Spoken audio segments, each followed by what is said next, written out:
Pagi itu seperti pagi-pagi sebelumnya. Matahari belum tinggi, dan aroma kopi yang menenangkan mulai menyebar dari dapur kecil kami. Aku berdiri di depan cermin, menyisir rambut dengan pelan sambil memandangi wajahku yang sedikit letih namun tetap bersyukur. Waktu menunjukkan pukul 6.30, dan aku harus segera berangkat ke kantor. Tapi sebelum itu, seperti biasa, aku memastikan sarapan sudah siap. Di ruang makan, Rohul duduk sambil membaca berita dari ponselnya. Rambutnya masih acak-acakan, tapi mata yang belum sepenuhnya terbuka itu terlihat manis bagiku. Ia selalu seperti itu, terlihat setengah sadar saat baru bangun, dan aku selalu merasa geli melihatnya begitu. Pagi, sayang, sapaku sambil meletakkan sepiring nasi goreng dan telur mata sapi di hadapannya. Pagi, Fit. Wangi banget sarapannya. Ia menatapku dan tersenyum kecil. Senyum yang selalu berhasil membuatku merasa dicintai. Aku duduk di seberangnya, menggenggam cangkir teh hangat. Suasana pagi di rumah kami selalu sederhana, tapi hangat. Tak pernah ada pertengkaran berarti, hanya adu pendapat kecil soal hal-hal sepele seperti siapa yang lupa menaruh remote atau siapa yang tidak menutup botol sampo di kamar mandi. Aku dan Rohul sudah menikah hampir 4 tahun. Kami bertemu saat aku menjadi pembicara seminar perpajakan untuk pelaku UMKM. Ia adalah peserta yang paling aktif bertanya, dan sejak saat itu, komunikasi kami berlanjut. Hubungan kami berkembang cepat namun wajar. 3 bulan setelah berkenalan, kami memutuskan menikah. Rohul adalah pria baik, tidak banyak bicara, tapi penuh perhatian. Ia bukan tipe romantis, tapi selalu ada di saat aku butuh. Satu-satunya masalah kami mungkin hanya satu, ekonomi.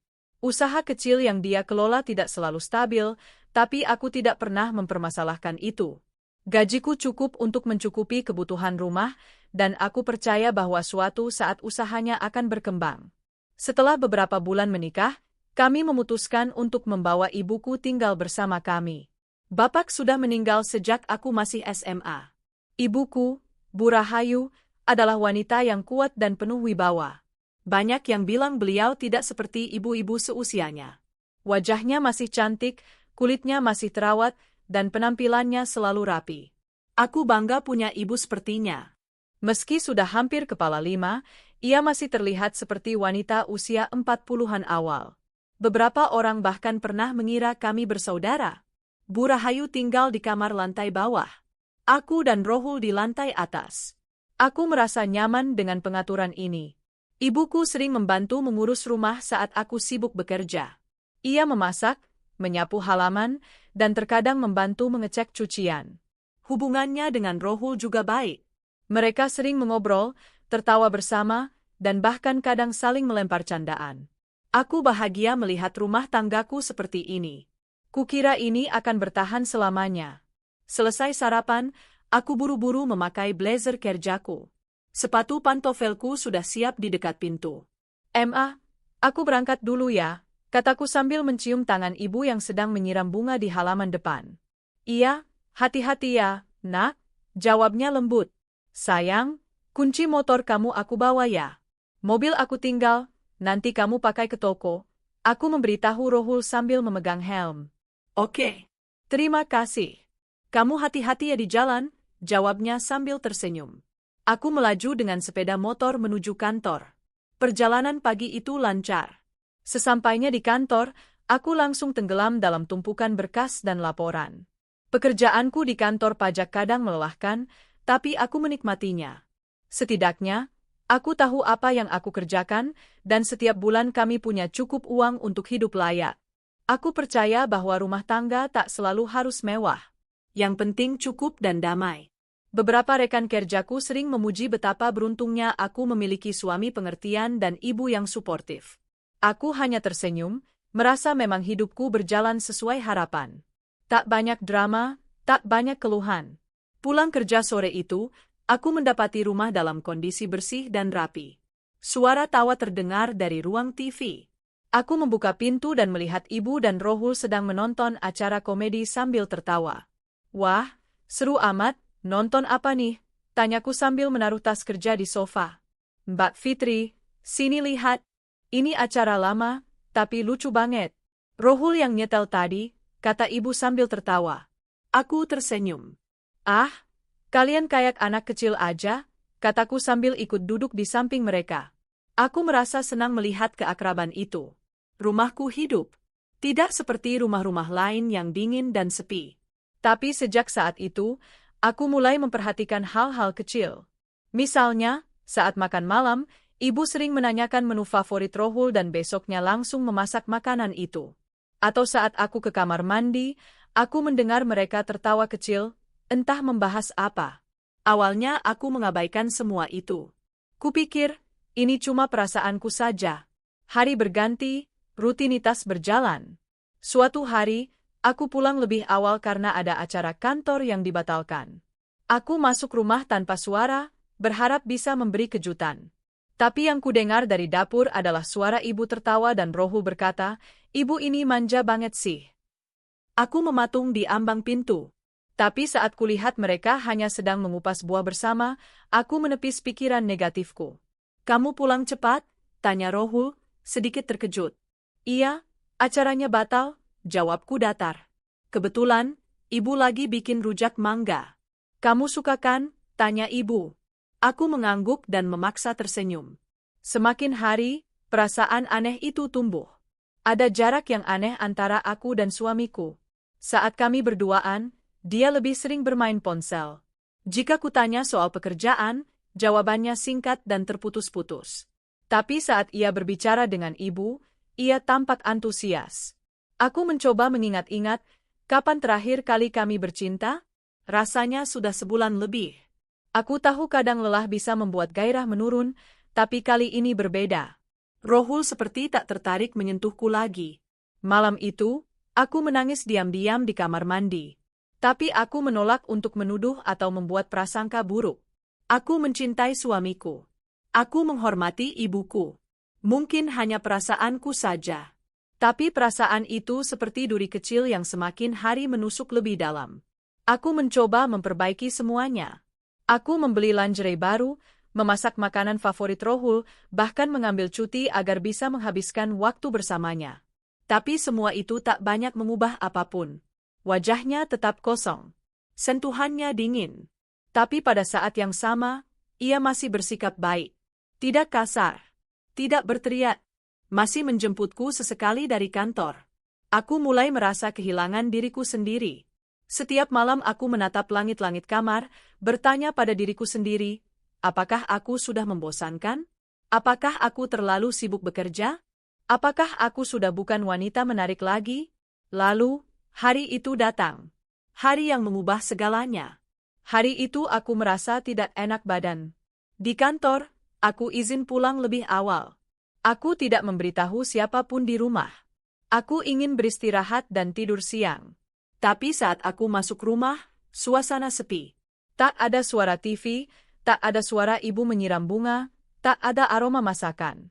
Aku berjalan perlahan menuju kamar tamu. Disitulah aku mendengar suara samar. Suara yang membuat dadaku sesak. Suara tawa kecil dan suara napas yang berat.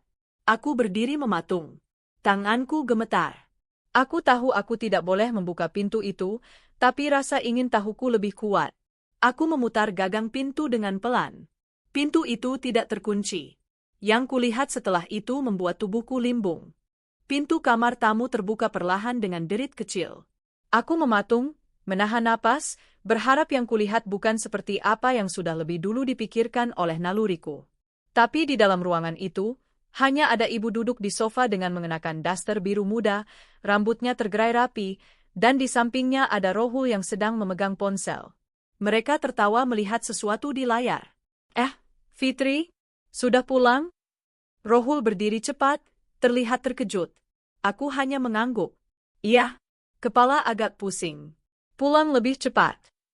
Suaraku datar, hampir tanpa nada. Ibu menoleh, tersenyum manis. Kasihan kamu, nak. Sini duduk. Ibu ambilkan teh manis hangat, ya. Aku hanya diam. Hatiku berdetak kencang, bukan karena aku baru saja melihat hal yang fatal, tapi karena aku merasa asing. Entah kenapa, cara ibu menatap Rohul terasa berbeda. Cara Rohul tertawa bersama ibu terasa bukan seperti menantu dan mertua. Tapi aku tetap menepis pikiran itu. Aku naik ke kamar, mengganti pakaian, lalu merebahkan diri di atas ranjang. Pandanganku menatap langit-langit, pikiranku bercabang. Ada hal yang salah, tapi aku tidak punya bukti, dan aku takut kalau ternyata semua ini hanya prasangka yang membunuhku pelan-pelan dari dalam. Aku terlelap dalam gelisah. Beberapa hari kemudian, aku mulai memperhatikan hal-hal kecil yang sebelumnya mungkin luput dari perhatianku. Suatu pagi, saat aku bersiap berangkat kerja, kulihat ibu berdandan di depan cermin ruang tamu. Ia memakai bedak tipis, menata rambutnya, lalu menyemprotkan parfum. "Ibu mau ke pasar ya?" tanyaku sambil memeriksa isi tas. "Iya, tapi sekalian mau mampir ke warung Bu Tuti, katanya ada bahan kue diskon." Aku hanya mengangguk. Tapi saat itu, Rohul sedang di rumah, tidak keluar ke toko seperti biasanya. Aku melihat dari kaca spion motorku saat keluar pagar, ibu masuk ke dalam rumah dengan senyum kecil. Rohul membuka pintu. Setiap hari, ada saja hal-hal aneh yang membuatku bertanya dalam hati. Seperti saat aku menemukan handuk ibuku tergantung di kamar mandi atas, padahal kamar mandi bawah ada air panas dan ibu selalu mandi di sana. Atau saat aku mendapati daster ibu tergantung di belakang pintu kamarku dan Rohul, dengan alasan katanya salah taruh setelah jemur. Aku menatap Rohul lekat-lekat malam itu saat kami sedang menonton TV berdua. Aku mencari sesuatu di matanya. Sesuatu yang mungkin bisa memberiku jawaban. "Rohul, kamu sayang aku, kan?" tanyaku pelan, nyaris berbisik. Ia menoleh. "Sayang banget, Fit. Kenapa nanya gitu?" "Enggak apa-apa. Cuma pengen tahu aja." Ia mengusap kepalaku, seperti biasanya. Tapi tak ada binar di matanya. Seperti rutinitas kosong yang dilakukannya karena kebiasaan, bukan karena cinta yang hidup. Aku hanya menunduk dan pura-pura menikmati acara TV. Beberapa kali, aku mencoba mengajak Rohul berlibur berdua, ke Puncak, atau ke Bandung. Tapi ia selalu punya alasan. Toko ramai, pegawai susah diganti, dan sebagainya. Saat aku usul agar ibuku ikut, ia malah bilang akan lebih repot. Anehnya, setiap akhir pekan, ia justru lebih sering di rumah, dan aku sering melihat mereka tertawa di dapur, kadang bersenda gurau di taman belakang. Aku mulai mencatat jam aktivitas mereka. Pagi saat aku pergi, biasanya mereka di ruang tengah. Siang hari, rumah kosong. Sore kadang ibu keluar sebentar. Malam, mereka sering di dapur, atau duduk nonton TV. Yang membuatku gatal adalah, mengapa semua itu terasa nyaman bagi mereka, tapi tidak bagiku? Puncaknya adalah saat aku mendapati ibu tertawa terbahak di dapur, dan saat aku masuk, Rohul buru-buru mengambil piring dan berpura-pura sibuk. Aku menatap mereka berdua. Lucu ya? Apa sih yang bikin ketawa segitunya? "Oh, ini tadi ibu cerita zaman dulu waktu masih gadis. Banyak yang suka, tapi ibu lebih pilih ayahmu." Rohul sampai geli dengarnya, katanya ibu centil, kata ibu sambil tertawa. Rohul mengangguk. "Iya, ternyata ibu dulu bisa juga ya jadi cewek populer." Aku tersenyum kecil. Tapi perutku terasa seperti diremas dari dalam. Ada sesuatu yang salah.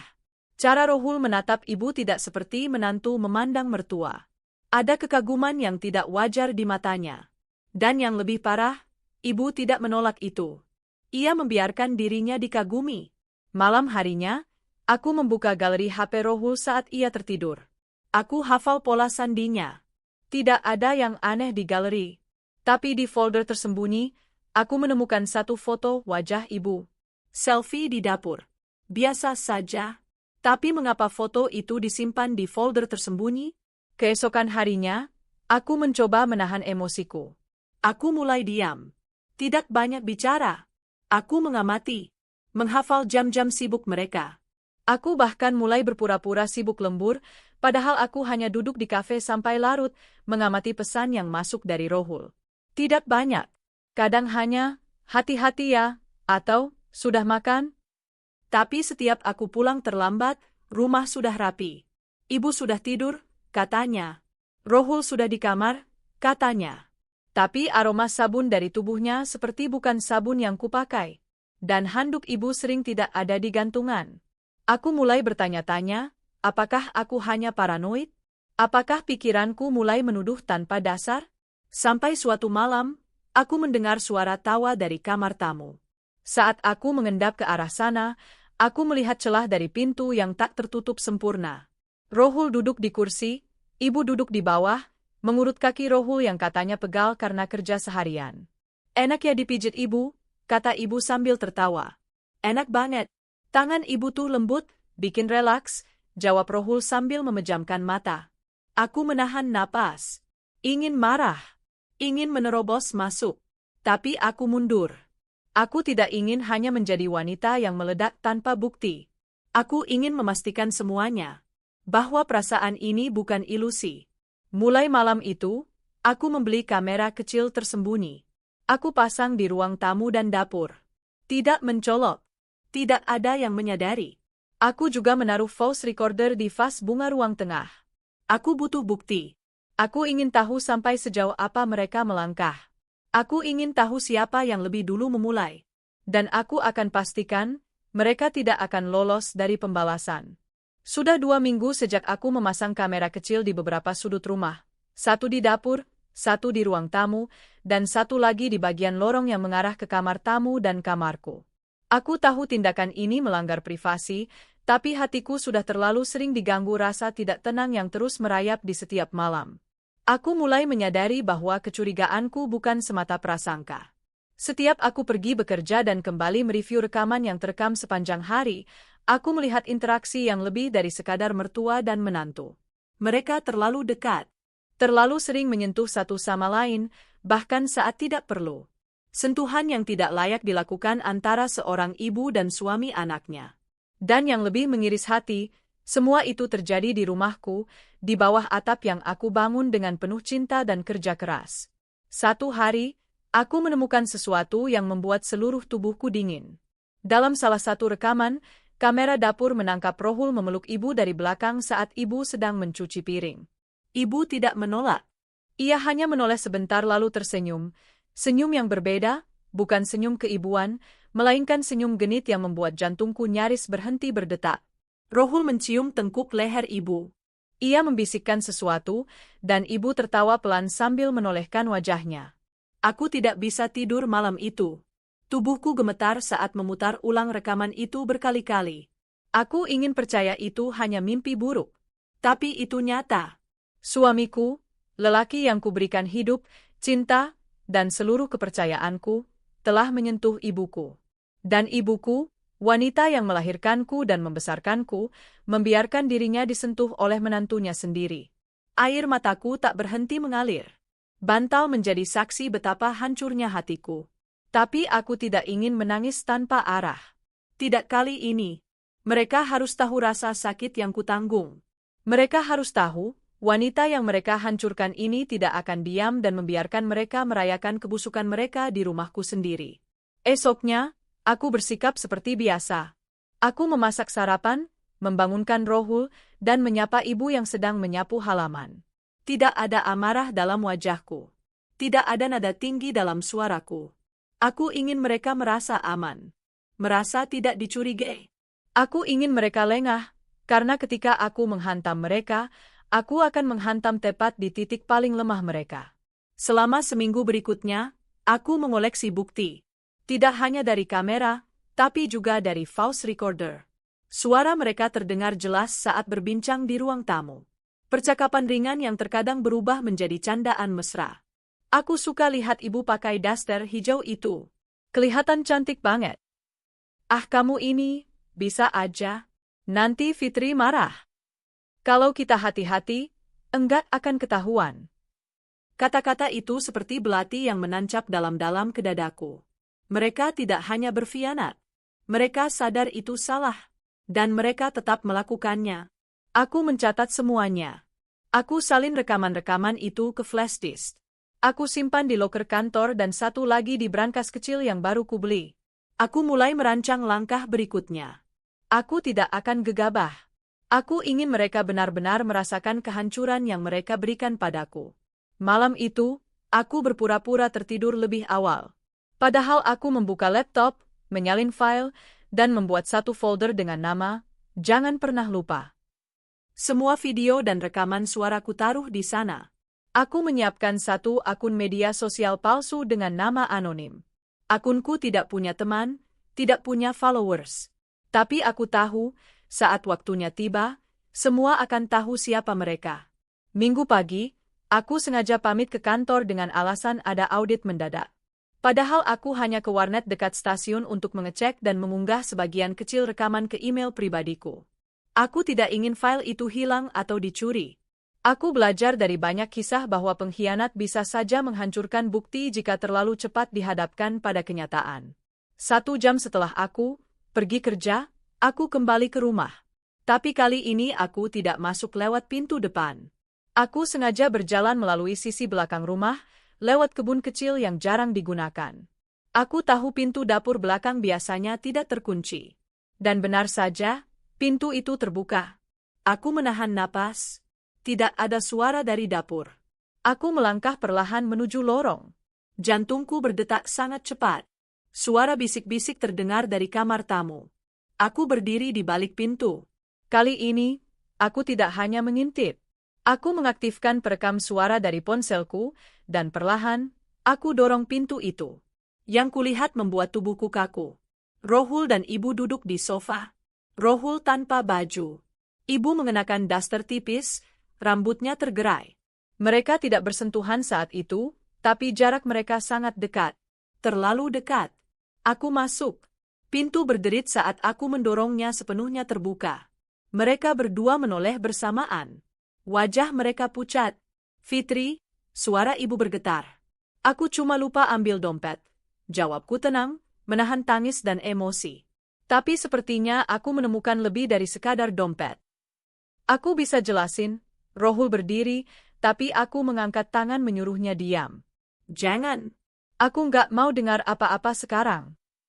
Aku melangkah keluar kamar, mengambil dompet dari meja ruang makan lalu menatap mereka sekali lagi. Lanjutkan saja. Toh, sepertinya kalian sudah terbiasa tanpa harus bersembunyi. Aku meninggalkan rumah dengan napas berat. Tidak ada teriakan, tidak ada drama. Tapi luka itu dalam, terlalu dalam.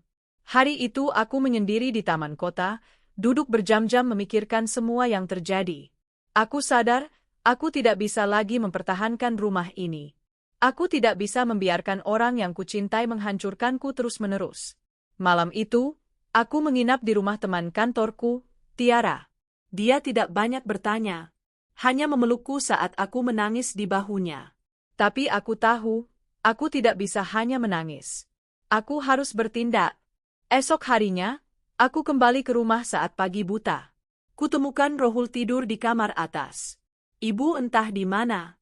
Aku masuk diam-diam, membuka lemari, dan mulai mengemasi sebagian bajuku. Aku hanya membawa yang penting. Lalu aku menulis satu surat singkat dan meletakkannya di atas meja makan. Aku tahu semua yang kalian lakukan. Aku bukan perempuan bodoh. Dan kalian tidak akan bisa hidup tenang setelah ini. Jangan hubungi aku. Kita akan bertemu di tempat yang kalian tidak harapkan. Fitri. Setelah itu, aku pergi.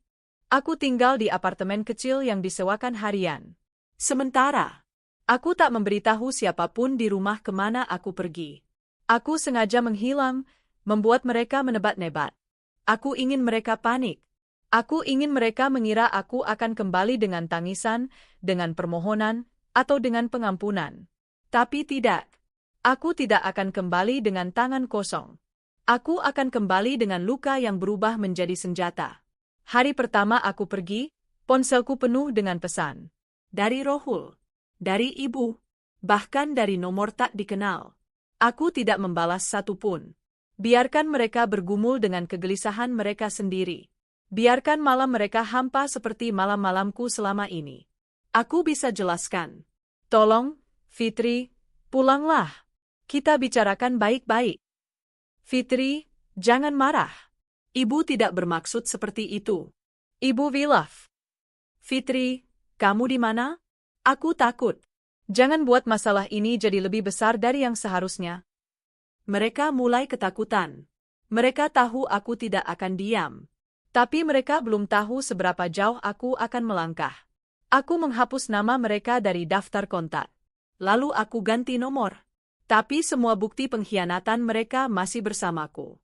Flash disk di dalam loker kantor, rekaman digital yang sudah aku unggah ke Google Drive, dan akun palsu Instagram yang perlahan mulai mengumpulkan materi. Setiap hari, aku duduk di ruang kecil apartemen, menyusun jadwal. Bukan hanya jadwal kerja, tapi jadwal untuk menghancurkan hidup mereka. Aku tak ingin ini sekadar cerita pelarian. Aku ingin ini menjadi cerita kejatuhan. Dan aku akan menulisnya dengan tanganku sendiri. Malam itu, aku membuka salah satu rekaman lagi. Yang kuputar adalah audio dari malam ketiga setelah aku pura-pura lembur. Suara ibu dan Rohul terdengar jelas.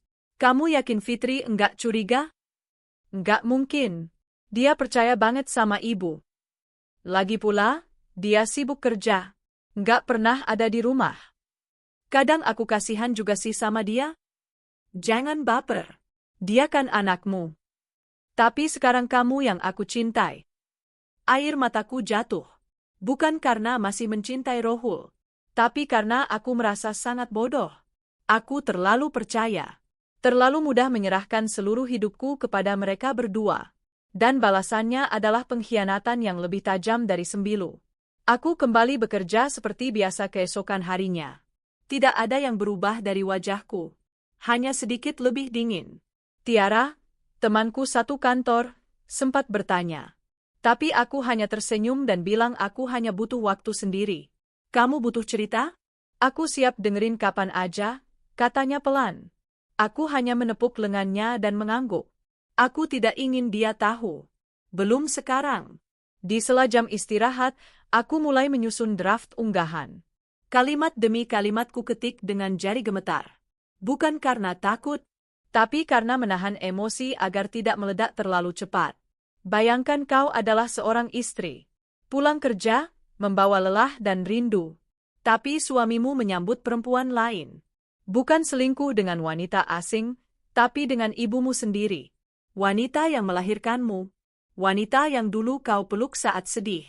Beginilah rasanya dikhianati oleh dua orang yang kau cintai sekaligus.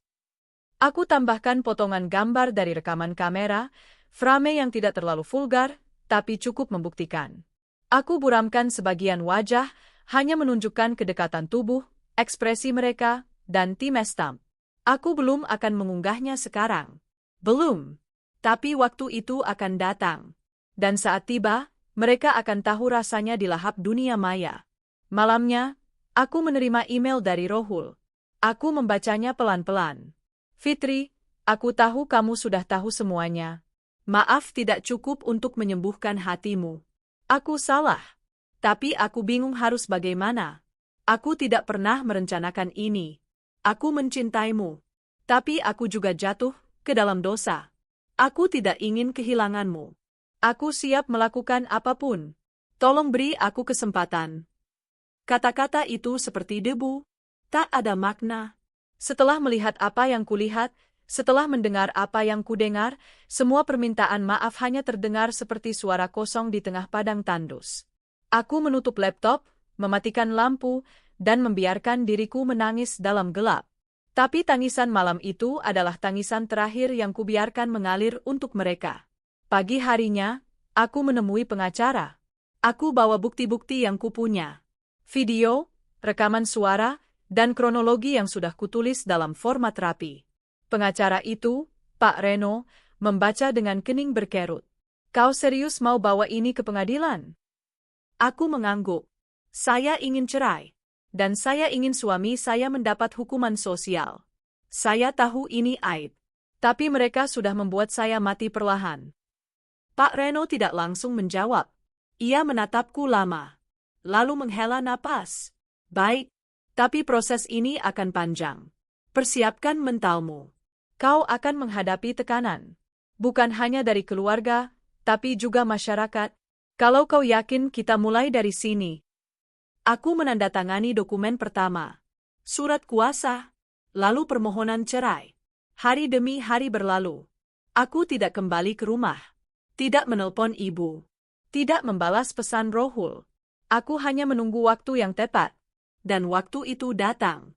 Hari Sabtu sore, aku melihat akun Instagramku sudah siap. Postingan pertama sudah terjadwal.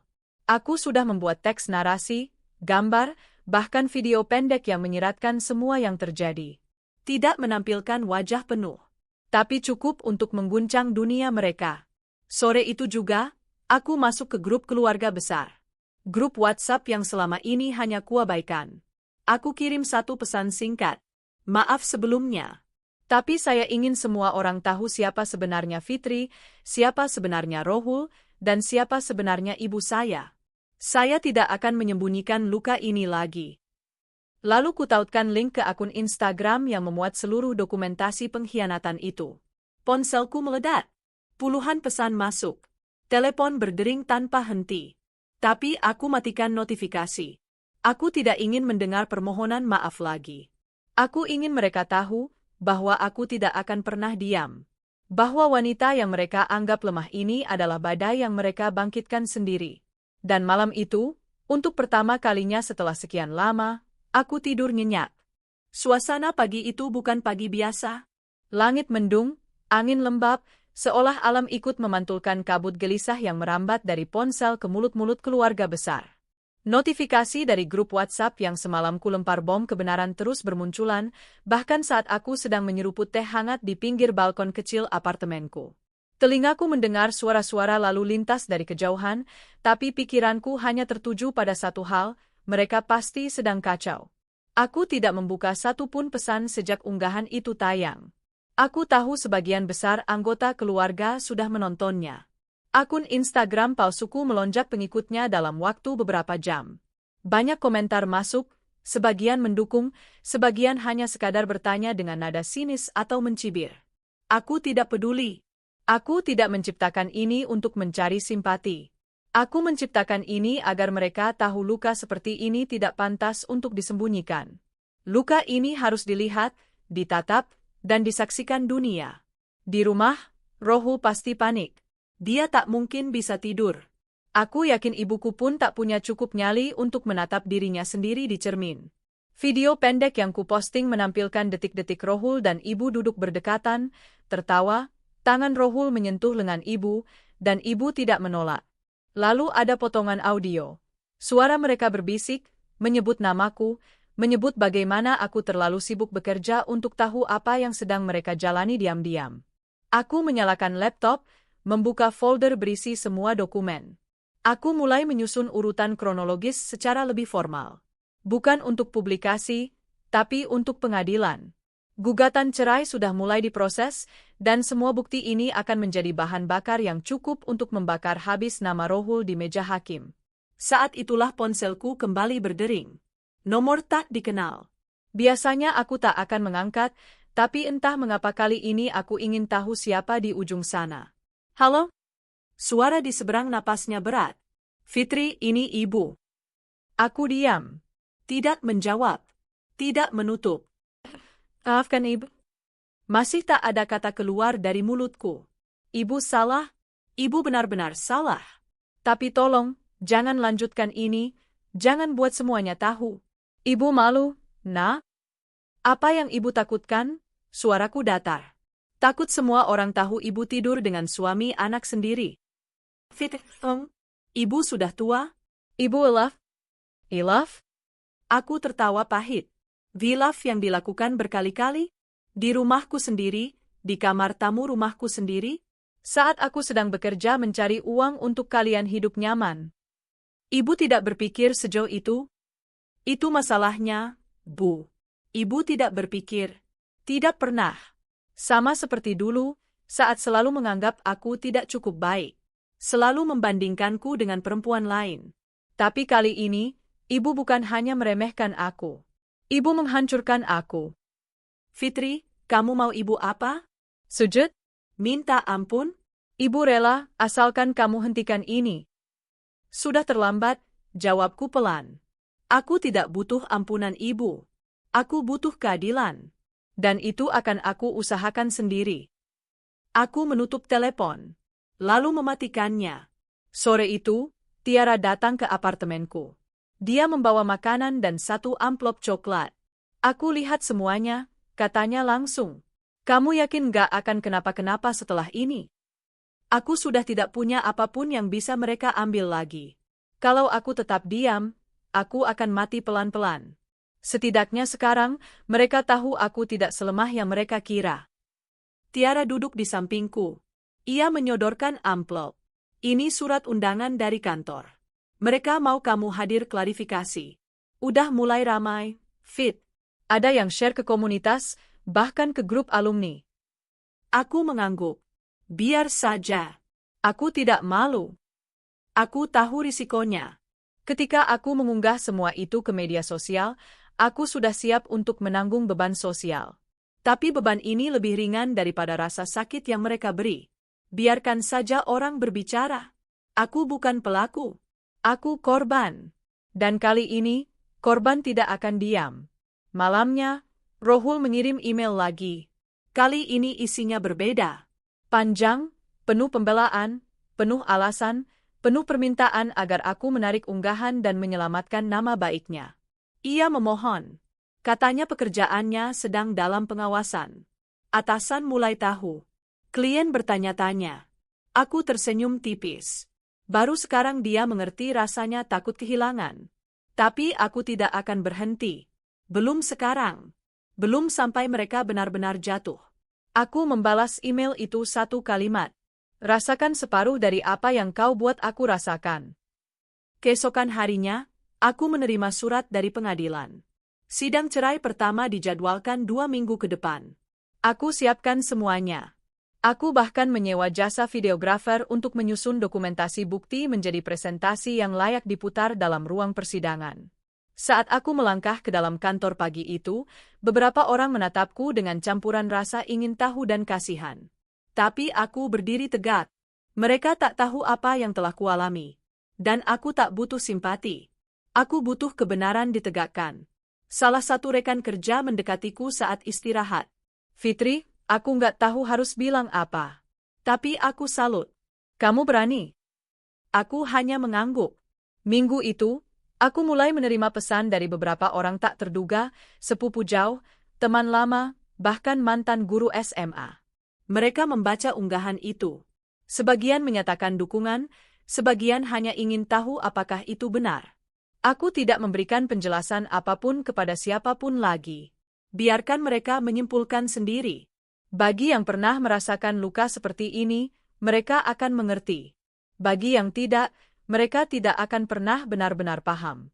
Namun satu pesan datang dari seseorang yang membuatku terdiam cukup lama. Fitri, ini ayah. Ayahku. Pria yang sudah berpisah dari ibu sejak aku SMP. Hubungan kami tidak begitu erat, tapi kami masih saling bertukar kabar sesekali. Ia tahu semuanya sekarang. Maafkan ayah karena tidak bisa melindungimu dari jauh. Kalau kamu butuh tempat, butuh bahu, datanglah. Rumah ayah selalu terbuka. Selalu. Air mataku mengalir lagi. Tapi bukan karena Rohul. Bukan karena ibu. Tapi karena akhirnya, setelah sekian lama aku merasa sendirian, ada satu tangan yang tak pernah benar-benar meninggalkan. Meski tak sempurna, ayah tetap keluargaku. Dan untuk pertama kalinya sejak semua ini dimulai, aku merasa tidak sepenuhnya sendiri. Aku menatap layar laptop, menutup semua file, lalu menulis satu kalimat besar di notes tempel virtual di layar utama. Ini baru permulaan. 2 minggu menjelang sidang pertama, hari-hariku menjadi lebih sibuk dari biasanya. Aku mulai bangun lebih pagi, menyusun jadwal ketat antara pekerjaan kantor dan persiapan sidang. Setiap malam, aku meninjau kembali bukti-bukti yang sudah kukumpulkan. Beberapa file kuperiksa ulang, kurekam ulang narasi untuk video presentasi yang akan diajukan di hadapan hakim. Semua harus sempurna. Tidak boleh ada celah. Aku ingin mereka tidak hanya kalah di hati dan nama baik, tapi juga di mata hukum. Tiap malam sebelum tidur, aku selalu memutar ulang bagian rekaman yang sama. Adegan ketika ibu dan Rohul tertawa bersama. Tawanya rendah, lirih, namun mengiris telingaku setiap kali kudengar. Tawanya bukan lagi tawa kasih, melainkan tawa pengkhianatan. Seolah aku tidak pernah berarti. Seolah aku hanya bayangan dalam rumah itu. Aku menyewa seorang editor video profesional.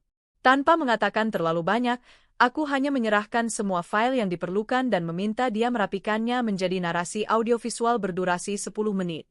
Dia tidak banyak bertanya, hanya berkata, "Saya paham jenis proyek seperti ini. Akan saya perlakukan seperti kasus sensitif." Hanya itu yang aku butuhkan. Sementara itu, Tiara semakin sering datang menemaniku.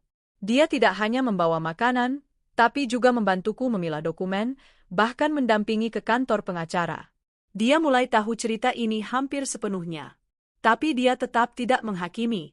"Aku lihat sekarang kamu lebih kuat, Fit," katanya suatu malam saat kami makan malam di ruang tengah. "Tapi kamu juga makin dingin." Aku hanya mengangkat bahu. Kalau terlalu hangat, orang-orang pikir aku bisa dibakar hidup-hidup. Pekerjaan kantor mulai terganggu.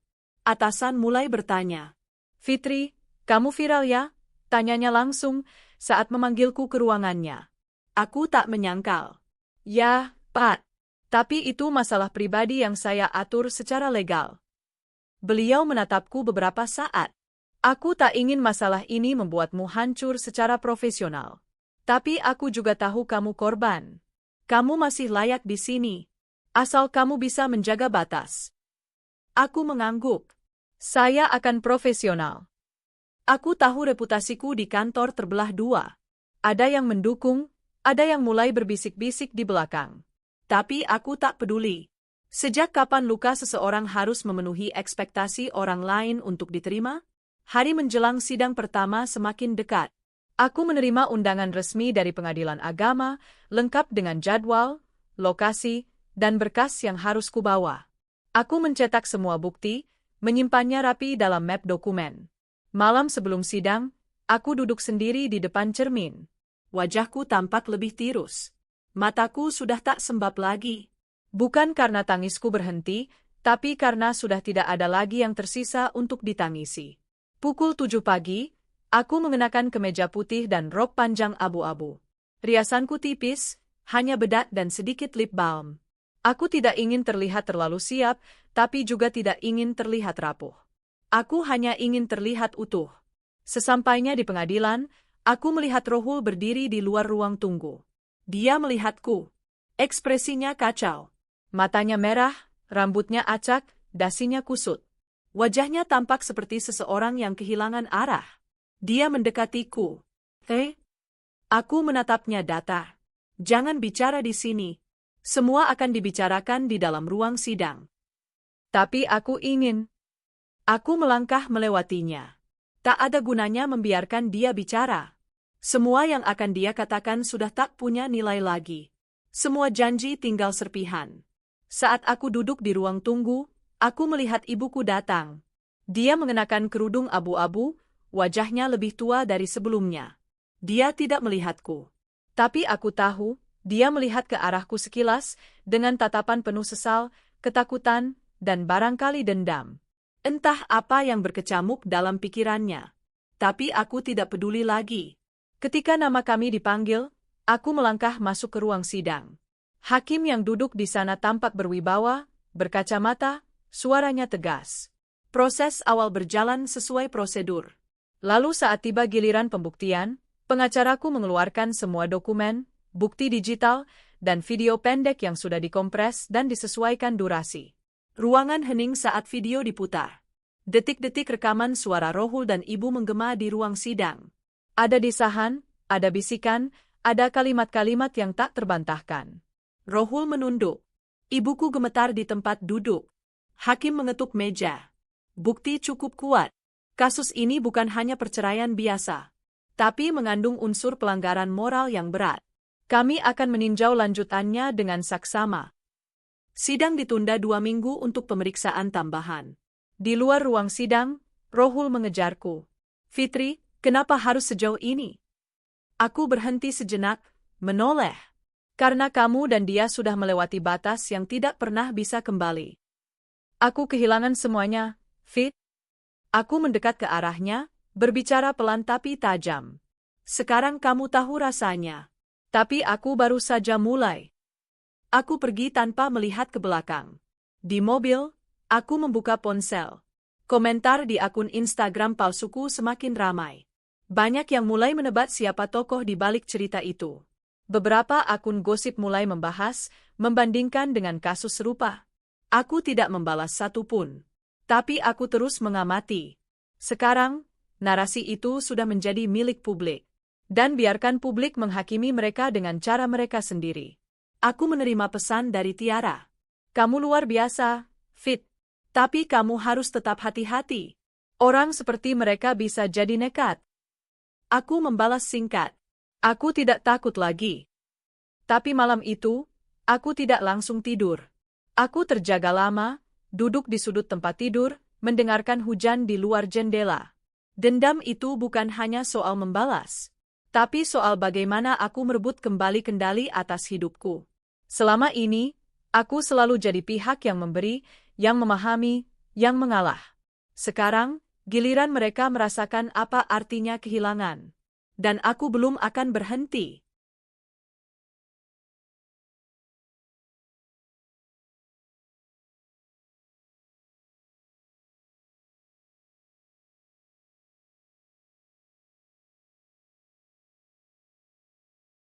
Pukul 8 malam, apartemen terasa lebih sunyi dari biasanya. Bahkan suara lalu lintas di luar pun seolah ikut meredam dirinya sendiri, tenggelam dalam udara dingin yang menusuk tulang. Aku duduk di depan meja makan, sendirian, menatap semangkuk sup yang tak lagi hangat. Sup ayam buatan sendiri. Tapi rasanya hambar. Mungkin bukan karena kurang garam, tapi karena hatiku telah kehilangan selera terhadap apapun yang dulu menenangkan. Jam dinding berdetak pelan.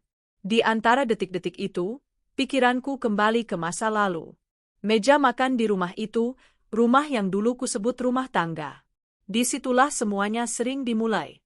Senyum palsu, tawa basa-basi, dan percakapan yang semakin lama terasa hampa. Tapi aku buta, terlalu percaya bahwa kesetiaan masih tinggal di antara piring dan gelas yang saling berdenting.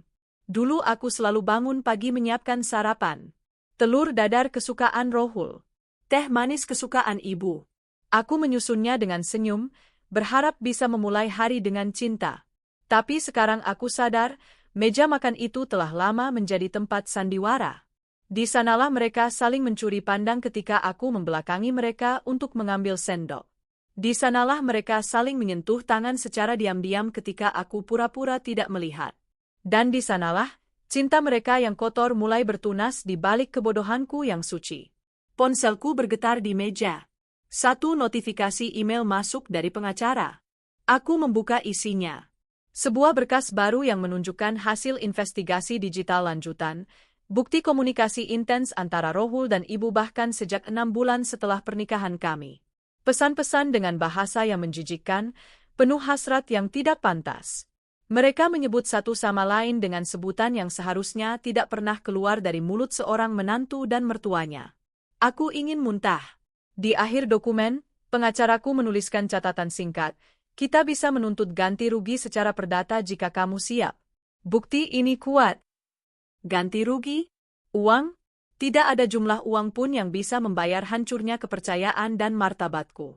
Tapi aku akan tetap lanjut, bukan karena butuh uang, tapi karena aku ingin mereka tahu bahwa setiap luka yang mereka buat, ada harga yang harus mereka bayar. Malam itu aku menyalakan semua lampu di apartemen. Aku tidak ingin ada sudut gelap. Gelap membuatku merasa kembali ke rumah itu. Rumah yang kini kosong, terkunci, tanpa penghuninya. Setelah aku pergi, rumah itu sunyi. Aku tahu, karena aku memasang kamera tersembunyi di beberapa sudut sebelum pergi. Bukan untuk mengawasi, tapi untuk berjaga. Kamera itu merekam waktu dan perubahan, dari gelak tawa, menjadi sunyi, dari ciuman tersembunyi, menjadi tangis diam-diam. Ya, kini aku punya rekaman ketika ibu menangis di dapur. Dan Rohul duduk di ruang tamu, memegangi kepalanya. Mereka tak saling bicara. Barangkali sudah mulai saling menyalahkan. Bagus, biar mereka tahu. Dosa-dosa yang mereka tanam akhirnya tumbuh menjadi monster yang menggerogoti mereka sendiri. Keesokan paginya, aku memutuskan untuk datang ke rumah itu. Rumah tempat semuanya bermula. Aku tidak memberitahu siapapun. Aku hanya membawa satu tas berisi dokumen dan sebuah kunci cadangan yang belum pernah kugunakan lagi sejak pergi. Saat mobilku berhenti di depan pagar, aku sempat terdiam beberapa menit. Rumah itu terlihat sepi. Catnya mulai pudar. Daun-daun berserakan di teras. Tidak ada suara. Hanya bayangan masa lalu yang menyambutku.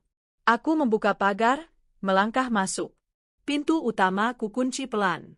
Aroma rumah itu masih sama, campuran pengharum ruangan dan kenangan pahit. Langkahku membawaku ke dapur.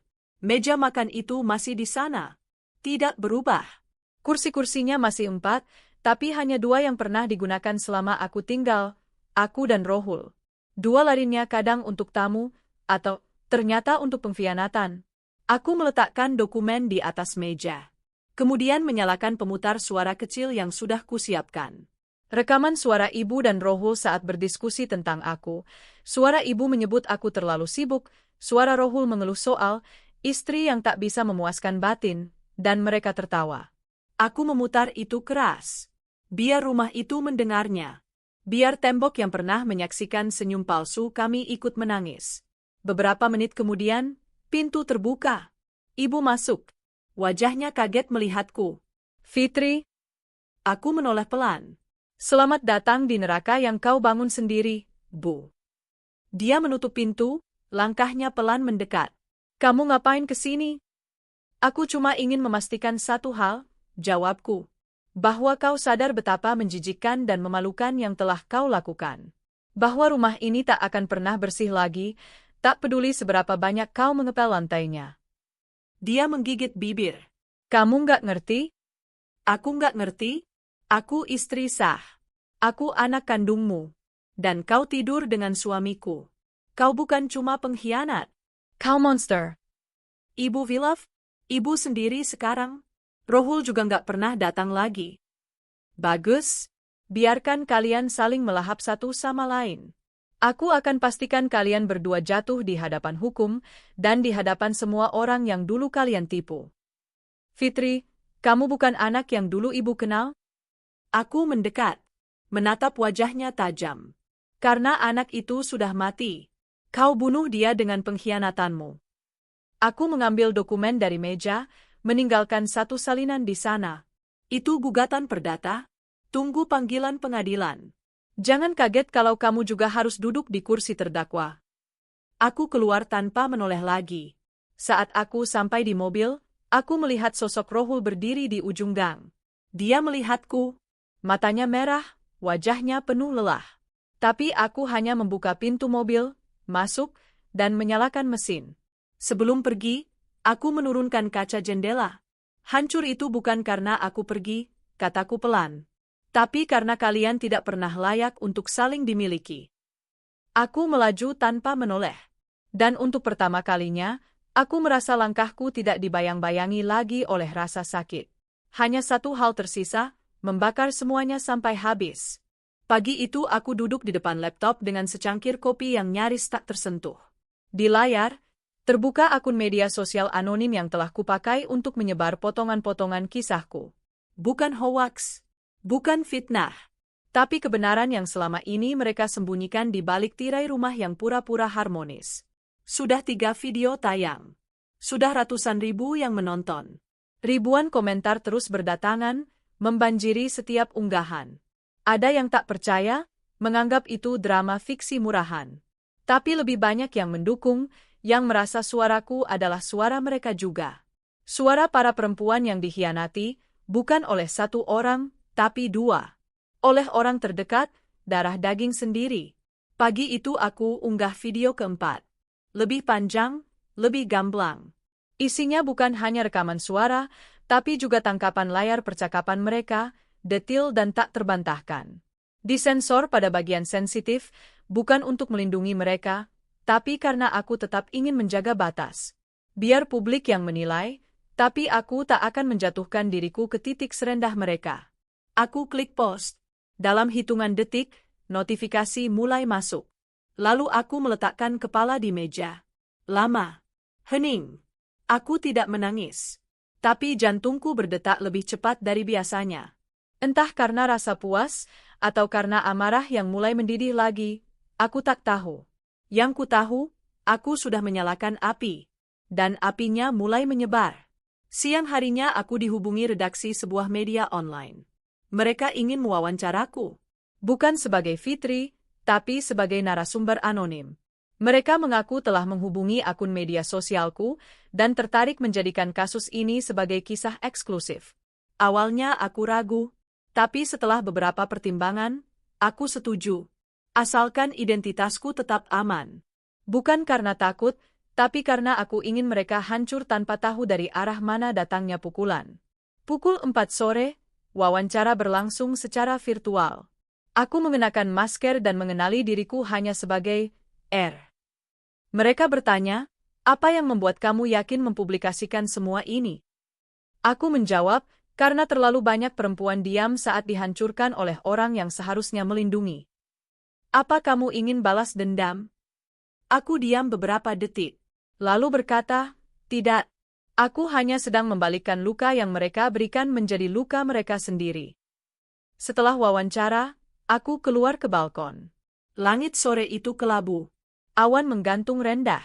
Seolah langit pun ikut menahan tangisnya. Ponselku bergetar. Pesan dari pengacaraku. Mereka sudah menunjuk kuasa hukum. Kita akan hadapi di pengadilan dalam 2 minggu. Persiapkan mental. Ini akan berat. Aku membalas singkat. Aku siap. Tapi aku tahu, dalam hati aku belum sepenuhnya siap. Karena ini bukan sekadar perkara hukum. Ini pertempuran batin yang belum selesai.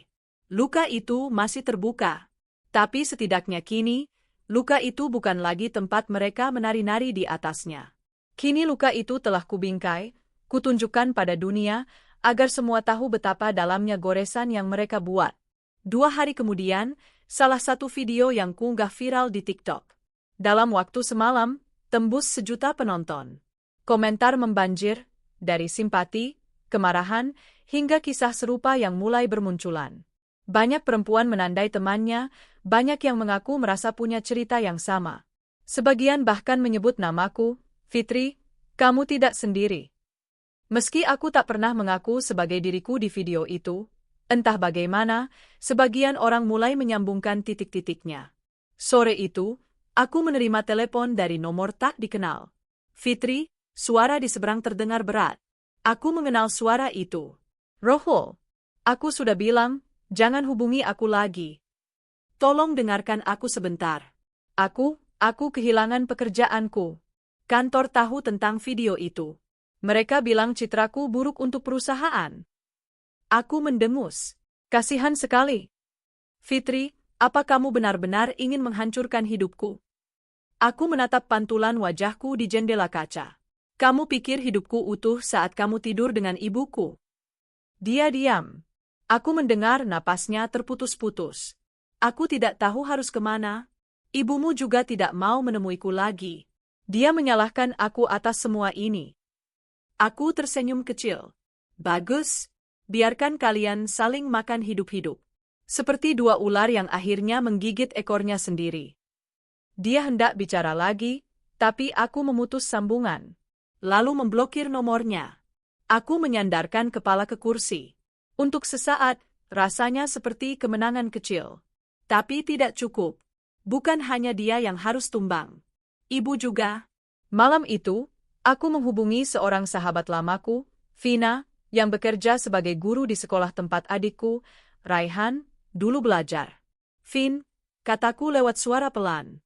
Kamu tahu, ibu kita sudah tidak ada harganya lagi di mata masyarakat? Vina bingung. Maksudmu? Aku ingin kau kirimkan semua bukti ini ke wali murid, ke grup guru. Biar mereka tahu, wanita yang dulu mereka panggil, Ibu Fitri Senior, ternyata tidur dengan menantunya sendiri. Vina kaget. Tapi setelah kuberitahu segalanya, dia hanya menjawab, aku akan kirim. Tapi jangan sebut namaku. Aku setuju.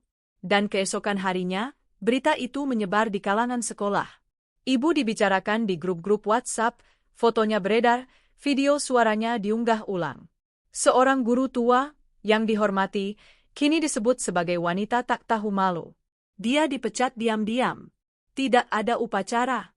Tidak ada perpisahan. Hanya surat pengunduran diri dengan alasan pribadi. Tapi semua tahu alasannya. Minggu berikutnya, aku duduk sendiri di ruang pengadilan lagi. Kali ini bukan untuk perceraian, tapi untuk perkara perdata. Rohul dan ibu duduk berjauhan, keduanya tampak lebih lusuh. Tak ada yang bicara. Tak ada yang saling memandang. Barangkali mereka kini saling benci. Bagus. Hakim membaca dakwaan. Pengacara lawan mencoba membela diri, menyebut semua ini sebagai kesalahan moral yang tidak layak dipublikasi. Pengacaraku membalas, kalau mereka malu, seharusnya mereka tak melakukannya. Klien saya hanya menunjukkan kebenaran. Aku menatap ibu dari seberang ruangan. Mata kami bertemu. Dia tidak menangis. Tapi aku bisa melihat tubuhnya gemetar. Mungkin karena takut. Mungkin karena malu. Atau mungkin karena baru sadar, semua ini nyata. Hakim mengetuk palu. Sidang ditunda untuk pembacaan keputusan 2 minggu ke depan. Keluar dari ruang sidang, aku tidak menoleh ke belakang. Aku tahu mereka berdiri di sana, saling bisu, saling tenggelam dalam lumpur yang mereka ciptakan sendiri. Dan kali ini, aku tidak merasa bersalah. Karena akhirnya, dunia melihat siapa mereka sebenarnya. Hari-hari setelah sidang terasa panjang dan melelahkan, tapi bukan karena kesedihan. Justru karena ketenangan yang mulai terasa asing. Aku mulai terbiasa hidup tanpa mereka. Tidak ada lagi suara Rohul yang menuntut sarapan. Tidak ada lagi ibu yang mengetuk pintu kamarku membawa makanan basi dengan senyum palsu. Sunyi kini adalah temanku. Dan di dalam sunyi itu, aku mulai merancang akhir dari drama panjang ini. Aku tahu ini belum selesai. Dendam, bukan sekadar tentang melampiaskan amarah. Tapi tentang memastikan mereka mencicipi penderitaan yang tak bisa mereka sembunyikan di balik alasan atau pengakuan palsu. Aku tidak butuh mereka meminta maaf. Karena tidak ada maaf untuk pengkhianatan sekeji itu. Setiap malam aku kembali membuka berkas-berkas, dokumen pengadilan, tangkapan layar, dan video yang belum pernah kuunggah. Masih banyak bukti yang belum kusentuh. Aku menyimpannya bukan karena ragu, tapi karena menunggu momen paling tepat. Di malam yang dingin itu, aku teringat sesuatu. Sebuah file lama di flash disk milikku, rekaman kamera CCTV dari kamar tamu. Rekaman yang kuambil diam-diam sebelum aku pindah. Aku memasangnya saat mulai curiga, tapi belum yakin. Dan ketika aku temukan rekaman itu kembali, tanganku gemetar. Di layar muncul gambaran samar. Ibu, duduk di ranjang kamar tamu, dengan handuk melilit tubuhnya. Lalu pintu terbuka. Rohul masuk. Mereka tidak bicara. Hanya saling menatap, lalu berpelukan. Dan kemudian, aku mematikan video. Aku sudah cukup muak melihat itu semua. Tapi satu hal yang pasti, rekaman itu bukan sekadar bukti, melainkan peluru terakhir. Dan aku tahu harus melakukan apa dengan itu. Keesokan paginya aku mendatangi kantor pengacara lagi. Aku menyerahkan flash disk itu tanpa banyak kata. Ini sudah cukup kuat buat menjatuhkan mereka lebih dalam, tanyaku. Pengacaraku menatapku, serius. Kalau kita pakai ini, mereka bisa dilaporkan atas perzinaan. Secara moral dan sosial, dampaknya akan sangat berat. Tapi, Fitri, kamu yakin ingin sejauh ini? Ini bisa menghancurkan kehidupan mereka selamanya. Aku tersenyum tipis. Bukankah itu tujuannya? Dia mengangguk. Baik. Aku akan siapkan pelaporan baru. Sementara proses itu berjalan, aku kembali aktif di media sosial. Bukan dengan emosi, tapi dengan narasi yang tajam. Aku mulai menulis thread panjang tentang bagaimana trauma pengkhianatan bisa menghancurkan mental seseorang. Tentang bagaimana perempuan seringkali dipaksa diam demi menjaga nama keluarga. Tentang bagaimana luka paling dalam sering datang dari yang paling kita percaya. Tanpa menyebut nama, tanpa menjurus langsung, aku bercerita. Dan cerita itu menggema. Banyak akun besar yang me-retweet. Banyak media mengangkat kisahku sebagai fenomena. Bahkan seorang psikolog terkenal menghubungiku untuk menawarkan sesi terapi gratis, karena dia merasa ceritaku mewakili banyak pasiennya yang dulu tak pernah berani bicara. Aku mulai tampil sebagai simbol. Bukan hanya sebagai korban, tapi sebagai perempuan yang memilih melawan. Di suatu malam, aku duduk di ruang tengah apartemen. Lampu redup. Televisi menyala tanpa suara. Ponselku berdering. Kali ini bukan nomor tak dikenal, melainkan nomor rumah masa kecilku. Nomor rumah itu. Aku mengangkatnya, meski suara di dalam dada tiba-tiba berdebar cepat. Halo? Fitri, suara itu parau. Ibu, aku tidak bicara. Hanya diam. Kamu masih mau mendengar suara ibu? Tanyanya lirih. Aku mendengar bukan karena ingin, tapi karena ingin tahu sampai di mana kebusukanmu. Dia menarik napas berat. Aku kehilangan semuanya. Aku dikeluarkan dari sekolah. Teman-temanku menjauh. Bahkan keluarga besar mulai bicara di belakang. Aku malu. Aku menahan tawa yang nyaris keluar. Bagus, tapi belum cukup. Fitri, ibu mohon. Hentikan semua ini. Ibu salah, sangat salah. Tapi, kita ini keluarga? Keluarga tidak tidur dengan suami anaknya, potongku tajam. Ibu wilaf? Wilaf itu jika sekali, bukan berbulan-bulan. Bukan disembunyikan. Bukan dilakukan saat aku sedang banting tulang bekerja. Jangan pakai kata, wilaf, untuk membenarkan kebinatanganmu. Ibu tidak tahu lagi harus kemana. Ibu sudah seperti orang gila. Ibu bahkan pernah berpikir untuk... Aku mendesah. Jangan. Jangan pakai ancaman bunuh diri untuk minta simpati. Itu cara murahan. Bahkan untukmu. Dia terdiam. Suaranya pelan. Jadi kamu tidak akan berhenti. Aku akan berhenti saat kalian benar-benar jatuh. Dan saat semua orang tahu siapa kalian sebenarnya. Aku tutup teleponnya. Malam itu aku menangis. Bukan karena sedih. Tapi karena tubuhku lelah membawa luka begitu lama. Tapi aku tahu, jika aku berhenti sekarang, semua akan sia-sia.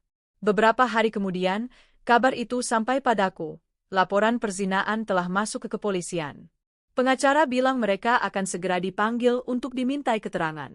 Dan jika prosesnya berjalan seperti yang diharapkan, mereka bisa menghadapi hukuman sosial dan hukum sekaligus. Di tempat lain, media mulai menyebarkan kisah yang tak lagi samar. Meski tanpa menyebut nama, satu demi satu orang mulai menebak, mengaitkan, dan membongkar sendiri. Aku bahkan mulai menerima pesan dari kenalan lama, dari rekan kerja Rohul, dari mantan murid ibu, dari tetangga kami dahulu. Semua mengaku tidak percaya, tapi juga menyadari, ada hal-hal yang dulu mereka abaikan, yang sekarang menjadi terang. Dan perlahan-lahan, reputasi mereka rontok satu persatu. Rohul dikucilkan di lingkungan kerjanya. Tak ada perusahaan yang mau menerimanya lagi. Ibu pun mengungsi ke kota kecil, karena tak tahan jadi bahan gunjingan. Aku tahu semua itu karena aku melihat laporan dari orang-orang yang kini mendukungku. Aku tak perlu lagi bergerak sendiri. Banyak yang jadi mataku. Banyak yang jadi suaraku. Dan itu artinya, aku tak sendirian. Tapi bahkan dalam kemenangan ini, hatiku tak benar-benar tenang. Karena sesungguhnya, tak ada kemenangan dalam kisah seperti ini. Yang ada hanya luka yang tak bisa disembuhkan, dan pelajaran bahwa cinta, jika dicederai dengan pengkhianatan, bisa berubah menjadi racun paling mematikan. Langit hari itu gelap, seperti menyerap semua cahaya yang ada. Aku berdiri di depan gedung pengadilan untuk terakhir kalinya, mengenakan blazer hitam yang membalut tubuhku yang kini lebih kurus, tapi lebih tegak dari sebelumnya. Orang-orang mulai berdatangan, sebagian memandangku, mengenal wajahku yang sempat menjadi perbincangan media sosial selama berminggu-minggu. Tapi aku tidak peduli. Karena hari ini, segalanya akan selesai. Pagi itu adalah sidang final perkara perzinaan yang kulaporkan atas nama dua orang yang dulu kusebut keluarga. Aku berdiri di luar ruang sidang, menunggu giliran, ketika kulihat mereka datang. Rohul mengenakan kemeja putih yang kusut dan celana hitam yang terlalu besar. Rambutnya tak lagi disisir rapi seperti dulu. Matanya bengkak. Di sampingnya, ibu, dengan jilbab gelap dan wajah yang tak lagi bersinar, berjalan seperti bayangan dirinya yang dulu. Mereka berdua kini seperti orang asing bagiku. Ketika mata kami bertemu, aku tidak merasakan amarah.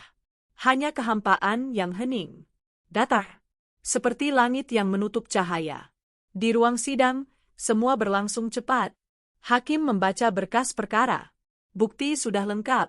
Video, tangkapan layar, rekaman suara, rekaman CCTV, saksi dari tetangga. Tidak ada celah untuk membantah. Pengacara mereka tak lagi berani menyerang balik.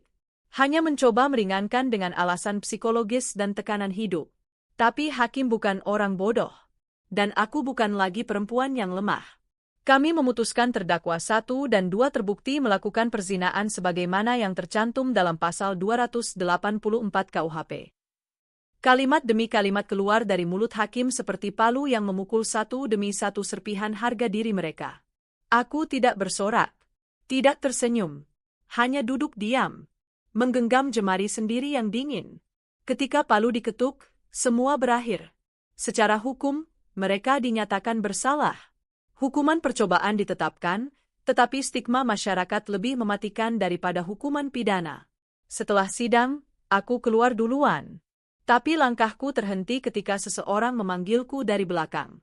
"Ibu Fitri," katanya, suaranya gemetar, "kamu sudah menang. Kamu sudah buat kami hancur. Tapi tolong lepaskan semua ini." Aku menatapnya.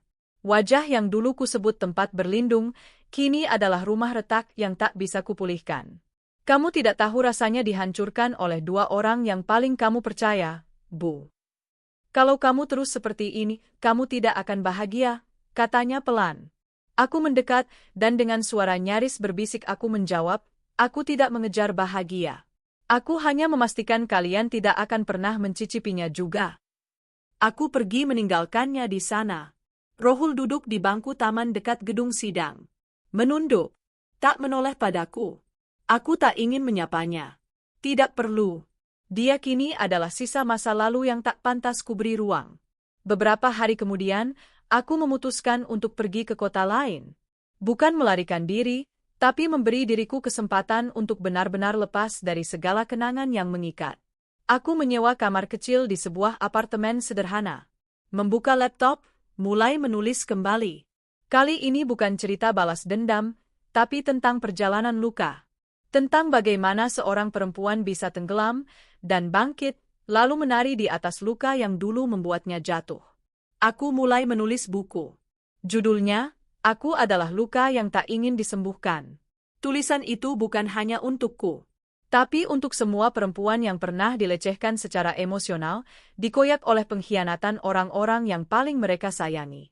Tulisanku dibaca banyak orang.